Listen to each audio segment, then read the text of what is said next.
Friends, Hindi व्याकरण के और हिंदी ज्ञान धारा की सीरीज में आज जो हम टॉपिक पढ़ने जा रहे हैं उसका नाम है काल। काल को अंग्रेजी में कहा जाता है टेंस।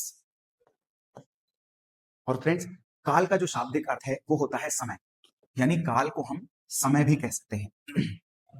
और काल की परिभाषा हुई कि क्रिया का वह रूप जिससे उसके होने के समय का बोध होता है, यानी क्रिया बीते हुए समय से या फिर वर्तमान समय से या फिर भविष्य के समय से, इन तीनों में से किस समय से संबंधित है, इस रूप को कहा जाता है काल।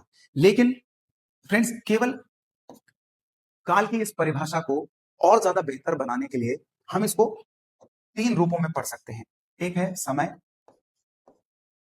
दूसरा है पूर्णता और तीसरा है अपूर्णता। अगर हम समय की बात करें तो हम ऐसे समझ सकते हैं कि क्रिया बीते हुए या वर्तमान या फिर भविष्य किस समय से संबंधित है। इसको उदाहरण से समझा जा सकता है। जैसे मैंने कहा, रमेश ने पत्र लिख लिया, यानी उसने कार्य पूरा कर लिया, ये भूतकाल की बात है। अगर मैं कहूं रमेश पत्र लिख रहा है, यानी ये वर्तमान समय से संबंधित है कि क्रिया हो रही है।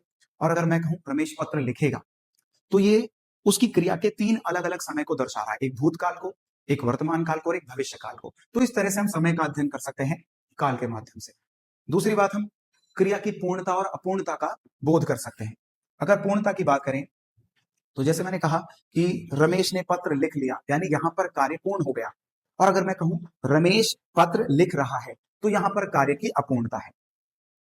तो इस प्रकार काल की जो परिभाषा हो जाएगी वो हो जाएगी क्रिया का वह रूप जिससे उसके होने के समय तथा पूर्णता और अपूर्णता का बोध होता है, उसी को काल कहा जाता है।